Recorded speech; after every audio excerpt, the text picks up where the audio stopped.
হয় আহোম জনগোষ্ঠীয় লোকসকলে আজি পালন কৰে মেডাম মেফি। মে মানে হৈছে তৰ্পণ আৰু দাম মানে হৈছে পূৰ্বপুৰুষ বা উপৰিপুৰুষ আৰু ফি মানে হৈছে দেৱতা, অৰ্থাৎ পূৰ্বপুৰুষ আৰু দেৱতাসকলক পূজা কৰাৰ দিনটোৱে হৈছে আজি এই মেডাম মেফিৰ দিনটো। মোৰ পিছফালে আপোনালোকে দেখিছে মই ঐতিহ্যমণ্ডিত চৰাইদেউ জিলাৰ সোণাৰীত উপস্থিত আছোঁ আৰু চৰাইদেউ টাই সাংস্কৃতিক কেন্দ্ৰৰ উদ্যোগত বিগত দশক জুৰি পালন কৰি অহা মেডাম মেফিৰ অনুষ্ঠানত উপস্থিত আছোঁ। এয়া পৰম্পৰাগত আহোম ৰীতি নীতিৰে যি দেৱতাসকলক পূজা কৰা হয়, পূৰ্বপুৰুষসকলক পূজা কৰা হয়, ৰীতি নীতিৰে মাংগলিক ৰীতি নীতিৰে তেখেতসকলে ইয়াত প্ৰস্তুতি চলাইছে। ইতিমধ্যেই আমি উল্লেখ কৰিব লাগিব যে চৰাইদেউ টাই সাংস্কৃতিক কেন্দ্ৰৰ উদ্যোগত আৰু সদৌ টাই আহোম ছাত্ৰ সন্থা চৰাইদেউ জিলা সমিতিৰ সহযোগত এই ধৰণে সোণাৰী যি ভগৱতী প্ৰসাদ বৰুৱা উচ্চতৰ মাধ্যমিক বিদ্যালয় খেলপথাৰত এই ধৰণে মেডাম মেফি তেখেতসকলে পালন কৰিছে।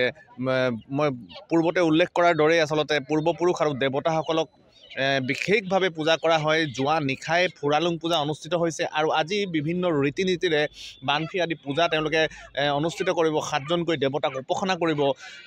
চৰাইদেউ জিলাৰ দৃশ্য এয়া আমি জনাব বিচাৰিছোঁ যে বিগত বহু দশক ধৰি আচলতে এই ধৰণে মেডাম মেফি পালন কৰি থকা হৈছে আৰু মেডাম মেফিৰ লগত সংগতি ৰাখি আচলতে যিসমূহ আহোম ৰীতি নীতিক গুৰুত্ব প্ৰদান কৰিব লাগে আচলতে সেয়া প্ৰদান কৰা হৈছে। আমাৰ মাজত উদ্যোক্তাসকল আছে, আমি জানিব বিচাৰিম কেনেকুৱা ধৰণৰ আৰু কি কি আজি কাৰ্যসূচী আছে আৰু যিহেতু বিগত বহু বছৰৰ পৰা পালন কৰা হৈছে সোণাৰীত এই ধৰণে, কি ক'ব? হয়, আমাৰ চৰাইদেউ আগতে এইটো চৰাইদেউ মহকুমা টাই আহোম সাংস্কৃতিক কেন্দ্ৰৰ উদ্যোগত আমাৰ সোণাৰীত আমি প্ৰতি বছৰে মেডাম মেফি উদযাপন কৰি আহিছোঁ আৰু এক পৰম্পৰা যি ৰীতি নীতি, যি ফুৰালং পূজাৰ পৰা আৰম্ভ কৰি আমাৰ টাই সংস্কৃতিৰ বানফি পূজা, বিভিন্ন ধৰণৰ যিখিনি আমাৰ পূজা নীতি নিয়মখিনি আছে সেইখিনি পৰম্পৰাগতভাৱে আমি প্ৰতি বছৰে অনুষ্ঠিত কৰি আহিছোঁ। কিন্তু এইবছৰ আমি চৰাইদেউ মহকুমা আছিল চৰাইদেউ জিলা টাই সাংস্কৃতিক কেন্দ্ৰৰ আৰু আমাৰ সদৌ অসম টাই আহোম ছাত্ৰ সন্থাৰ উদ্যোগত চৰাইদেউ জিলাৰ যুটীয়াভাৱে আজি এইবাৰ আমি BBBM হায়াৰ ছেকেণ্ডেৰী এই খেলপথাৰত আমি অনুষ্ঠিত কৰিছোঁ।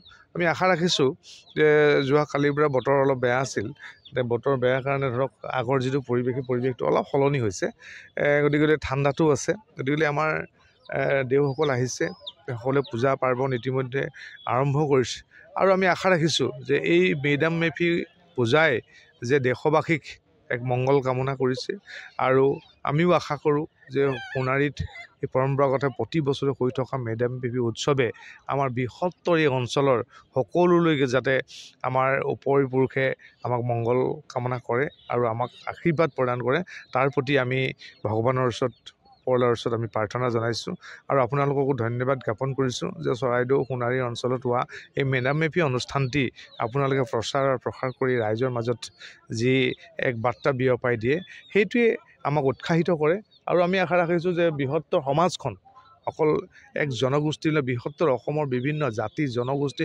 মানুহখিনি একতাৰ দোলেৰে বান্ধ খুৱাবৰ কাৰণে চুকাফা ডাঙৰীয়াই যেনেকৈ একতাৰ দোলেৰে সকলোকে বান্ধ খুৱাই এখন বৰ অসম গঢ়িছিল, আমি এতিয়াও আশা কৰোঁ যে সকলো জাতি জনগোষ্ঠীৰ মানুহে একত্ৰিত হৈ মেডাম মেফি অনুষ্ঠিত বা অনুষ্ঠানটো উদযাপন কৰি এক আমি বাৰ্তা প্ৰেৰণ কৰিব বিচাৰোঁ। আমি যে অসমখনত একতাৰ দোলেৰে জীয়াই আছোঁ, এই বাৰ্তা আমি প্ৰেৰণ কৰিবলৈ চেষ্টা কৰোঁ।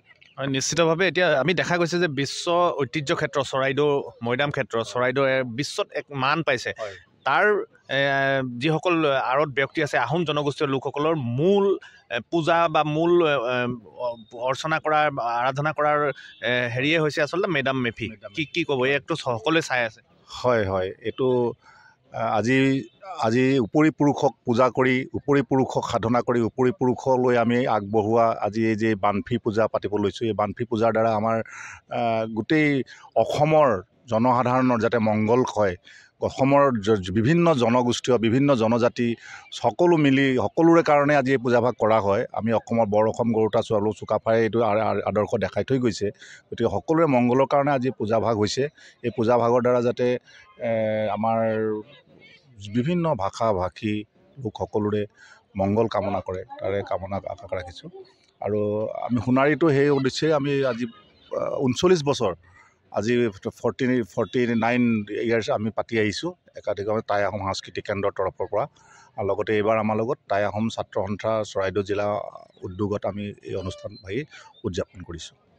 হয়, নিশ্চিতভাৱে ক'ব লাগিব যে পুলিন পুঠাসকলক চাউফাসকলক আচলতে আৰাধনা কৰি সাতৰাজ সামৰি একৰাজ কৰা স্বৰ্গদেউ চাওলুং চুকাফাৰ আদৰ্শৰে অনুপ্ৰাণিত আহোম জনগোষ্ঠীয় উত্তৰি যিসকল প্ৰজন্ম আছে প্ৰজন্মই এই ধৰণে আচলতে বানফি পূজা পৰম্পৰাগতভাৱে পাতি আজি এই পবিত্ৰ মেডাম মেফি পালন কৰিবলৈ ওলাইছে। অনুৰূপ ধৰণে চৰাইদেউ জিলাৰ সদৰ সোণাৰীতো চৰাইদেউ জিলা টাই সাংস্কৃতিক কেন্দ্ৰ উদ্যোগত আৰু সদৌ টাই আহোম ছাত্ৰ সন্থাৰ চৰাইদেউ জিলা সমিতিৰ সহযোগত এই ধৰণে বানফি পূজাৰে আচলতে পৰম্পৰাগত ৰীতি নীতি কাম কাজবিলাক আগবঢ়ায় মেডাম মেফি যি মাদকতা মেডাম মেফিৰ যি পবিত্ৰতা আছে পবিত্ৰতা অক্ষুণ্ণ ৰখাৰ মানসেৰে চৰাইদেউ জিলাৰ সোণাৰীতো এই মেডাম মেফি পালন কৰি ভাতৃত্ববোধ সম্প্ৰীতি এনাজৰীৰ কামনা কৰিছে সকলোৱে। আপুনি বিচৰা বাতৰি পাব কেৱল নিউজ 18 এপত।